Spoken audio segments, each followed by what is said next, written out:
اعوذ باللہ من الشیطان الرجیم بسم اللہ الرحمن الرحیم قال کہا سلیمان علیہ السلام نے کہ نکرو لہا عرشہا تبدیل کر دو اوپرا کر دو لہا اس بلقیس کے لیے ملکہ سبا کے لیے عرشہا اس کا عرش اس کا تخت جو لے کے آئے تھے وہ تخت بدل دو اس میں تھوڑی تبدیلی کر دو ننظر ہم دیکھیں گے کہ اتہتدی کیا یہ سمجھ جاتی ہے ام تکون من الذین لا یہتدون یا ان لوگوں میں سے ہے جو نہیں سمجھتے، یعنی اپنے تخت کو پہچان جاتی ہے یا نہیں پہچانتی۔ فلما جاءت بس جب وہ پہنچی سلیمان علیہ السلام کے پاس تو قیل اس سے کہا گیا کہ اہٰذا عرشک کیا یہ تیرا تخت ہے، کیا تیرا تخت ایسا ہی ہے؟ قالت وہ کہنے لگی کأنہ ہو گویا کہ یہ وہی ہے، وَأُوتِينَا الْعِلْمَ اور ہمیں علم دیا گیا تھا من قبلہا اس سے پہلے، وَكُنَّا مُسْلِمِينَ اور تھے ہم فرمانبرداری کرنے والے، وصدہا اور روکا تھا اس ملکہ بلقیس کو اس چیز نے کہ ما کانت تعبد من دون اللہ کہ وہ عبادت کرتی تھی اللہ کے سوا کی، انہا کانت من قوم کافرین کہ یہ اس لیے کہ وہ کفر کرنے والے لوگوں میں سے تھی، کافر قوم میں سے تھی۔ قیلا اس کو کہا گیا قیل لہا کہ ادخل الصرح کہ تو داخل ہو جا محل میں، فلما رأتہ پس جب اس نے دیکھا اس محل کو تو حسبتہ لجہ تو اس نے گمان کیا اس کو پانی کی موجیں،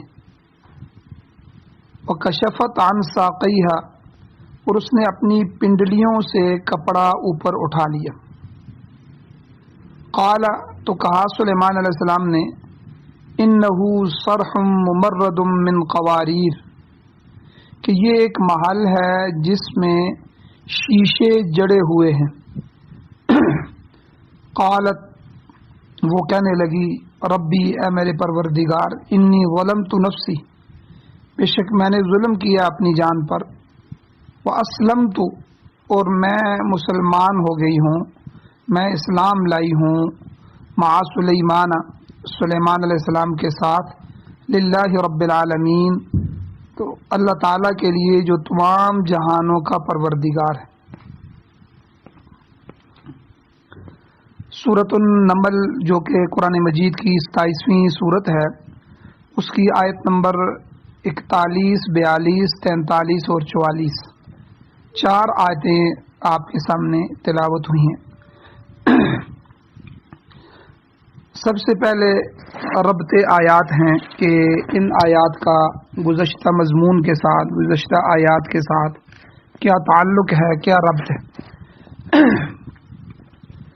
گزشتہ آیات میں سلیمان علیہ السلام کے شرف کا اللہ تعالیٰ نے ذکر فرمایا اور آپ کی جو غیر معمولی قوت تھی جو اللہ تعالیٰ نے آپ کو عطا فرمائی تھی اس کا تذکرہ کیا۔ حضرت سلیمان علیہ السلام نے اپنے درباریوں سے کہا کہ میرے پاس ملکہ سبا کا تخت کون لائے گا؟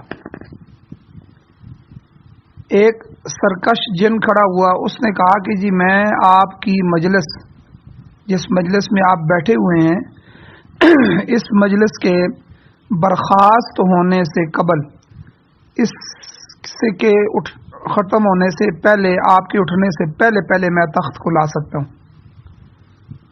مگر سلیمان علیہ السلام اس سے بھی جلدی کے خواہش مند تھے کہ کوئی اس سے بھی جلدی لے آئے۔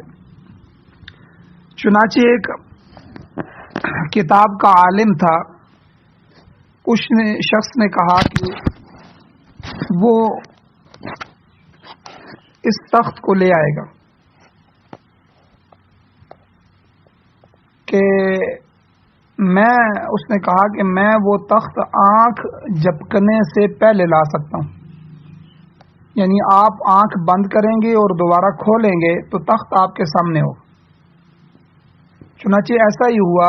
ملکہ کا تخت ملک سبا سے، کہاں سبا ملک تھا، اور وہاں سے فوراً یروشلم پہنچ گیا.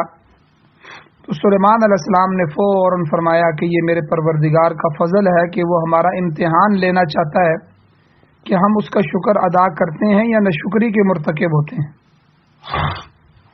تو شکر ادا کرنے سے اللہ کو کوئی فائدہ نہیں پہنچتا، بلکہ اس میں خود شکر گزار کا ہی فائدہ ہوتا ہے کہ اس کے نفس کی بہتری اور فضیلت ثابت ہوتی ہے. اللہ کے ہاں اس کو درجات مل رہے ہوتے ہیں اور اللہ کی طرف سے مزید نعمتوں کا مستحق بن جاتا ہے شکر گزار آدمی. تو گویا سلیمان علیہ السلام اللہ کے نہایت ہی شکر گزار بندے تھے. تو اس لیے فوراً فرمانے لگے کہ اللہ ہمیں آزما رہا ہے تو میں اللہ کا شکر ادا کرتا ہوں. اور پھر اس کے ساتھ ساتھ صاحب صحیفہ نبی تھے، اللہ نے صحیفے بھی عطا فرمائے اور رسول تھے. اور پھر اللہ نے آپ کو بے مثال حکومت عطا فرمائی. جیسا کہ گزشتہ درس میں بھی بیان کیا جا چکا ہے کہ ملکہ سبا سلیمان علیہ السلام سے ملاقات کے لیے بنفس نفیس خود ملک سبا سے روانہ ہو گئی. اس کے ساتھ اس کے عمائدین سلطنت بھی تھے، وزراء تھے، اور بہت سارا لشکر تھا، بہت سارا ساز و سامان بھی اس کا تھا. ابھی وہ راستے میں ہی تھی کہ اس کا تخت پہلے ہی سلیمان علیہ السلام کے پاس پہنچ چکا تھا.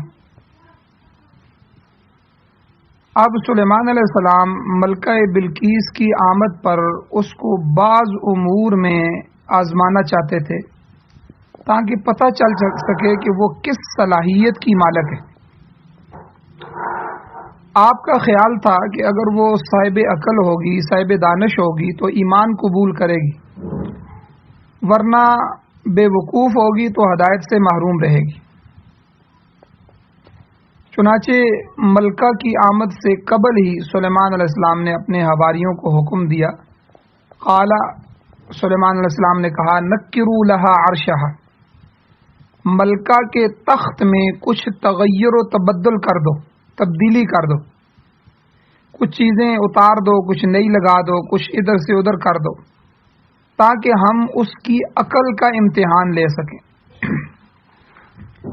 مقصد کیا تھا؟ آگے اللہ نے ذکر فرمایا کہ سلیمان علیہ السلام نے کہا کہ ننظر اتہتدی ام تکون من الذین لا یہتدون، کہ ہم دیکھنا چاہتے ہیں کہ وہ سمجھ رکھتی ہے یا بے سمجھ اور بے وقوف لوگوں میں سے. اگر عقل مند ہوگی تو فوراً سمجھ جائے گی کہ یہ اسی کا تخت ہے جسے وہ اپنے محل میں بند کر کے آئی تھی. فلما جاءت، پھر جب ملکہ سلیمان علیہ السلام کے پاس پہنچ گئی تو آپ کے دربار والوں نے اس کا بڑے اچھے طریقے سے استقبال کیا اور اس کا بڑا اعزاز دیا. ملکہ نے سلیمان علیہ السلام کا دربار اور آپ کے کارندے اور وہاں پر موجود ہر چیز کو بغور دیکھا تو حیران رہ گئی. وہ خود ایک متمدن حکومت کی ملکہ تھی، اس کے پاس بھی ضرورت کی ہر چیز موجود تھی، مگر حضرت سلیمان علیہ السلام کے انتظامات دیکھ کر اسے اپنی کم مائگی کا، اپنی کمی کا احساس ہونے لگا. ظاہر ہے کہ حضرت سلیمان علیہ السلام کی جو سلطنت تھی وہ عام سلطنت نہیں تھی، وہ تو بے مثال تھی، جسے انہوں نے خود اللہ تعالی سے یہ کہہ کر طلب کیا تھا کہ وَهَبْ لِي مُلْكًا لَا يَنبَغِي لِأَحَدٍ مِّن بَعْدِي. سورہ صاد کی آیت نمبر 35 ہے کہ انہوں نے کہا، مولا کریم مجھے ایسی سلطنت عطا فرما جو میرے بعد کسی کو نصیب نہ ہو. تو سلیمان علیہ السلام کی جو سلطنت تھی وہ ان کے زمانے میں بھی کسی بادشاہ کو نصیب نہیں ہوئی اور نہ قیامت تک کسی کو ایسی نصیب ہوگی. تو بہرحال ملکہ سبا کی آمد کے بعض حالات کا ذکر نہیں کیا گیا، البتہ اصل مقصد کی بات کی گئی ہے. چونکہ ملکہ سبا کا امتحان مطلوب تھا تو سلیمان علیہ السلام نے اس سے دریافت کیا، پوچھا، قیلا اہاکذا عرشک، دیکھو ہمارے پاس یہ ایک تخت ہے، کیا تمہارا تخت بھی ایسا ہی ہے جس پر بیٹھ کر تم نظام حکومت چلاتی ہو، امور سلطنت انجام دیتی ہو؟ قالت، وہ فوراً کہنے لگی، کأنہ ہوا، کہ یہ ہو بہو ویسا ہی ہے، یہ تو بالکل وہی اسی طرح ہے، یہ تو وہی ہے۔ وہ سمجھ گئی کہ یہ تو وہی میرا تخت ہے جس میں سلیمان علیہ السلام نے کچھ تبدیلی کر دی ہے اور میرے سامنے پیش کی ہے۔ اس کے علاوہ ملکہ نے یہ بھی اعتراف کیا، وَأُوتِينَا الْعِلْمَ مِنْ قَبْلِهَا، کہ اس بات کا علم تو ہمیں پہلے ہی ہو چکا ہے، ہم نے آپ کے کمال کے متعلق اپنے وفد کے ذریعے سے بھی پہلے ہی سن رکھا ہے کہ اللہ نے آپ کو بے مثال کمال، عزت، عظمت اور برتری عطا فرمائی ہے۔ یہ بھی اسی بات کا کرشمہ ہے کہ ہمارا تخت ہمارے پہنچنے سے پہلے یہاں موجود ہے، حالانکہ ہم اسے محل میں مقفل کر کے تالے لگا کے وہاں اندر رکھ کے ہم روانہ ہوئے تھے۔ مطلب یہ کہ ہمیں آپ کے کمالات کا علم دے دیا گیا تھا۔ وَأُوتِينَا الْعِلْمَ مِنْ قَبْلِهَا وَكُنَّا مُسْلِمِينَ، اور ہم تو پہلے ہی سر تسلیم خم کر چکے تھے، ہم آپ کی صداقت کو تسلیم کر چکے ہیں کہ آپ عام دنیا کے بادشاہوں کی طرح نہیں ہیں، بلکہ آپ کے فضائل اور آپ کے کمالات من جانب اللہ ہیں، اللہ کی طرف سے ہیں۔ اسی لیے ہم نے جنگ اور جدال اور لڑائی کا راستہ اختیار کرنے کی بجائے تسلیم و رضا اور ماننے کا پہلو اختیار کیا۔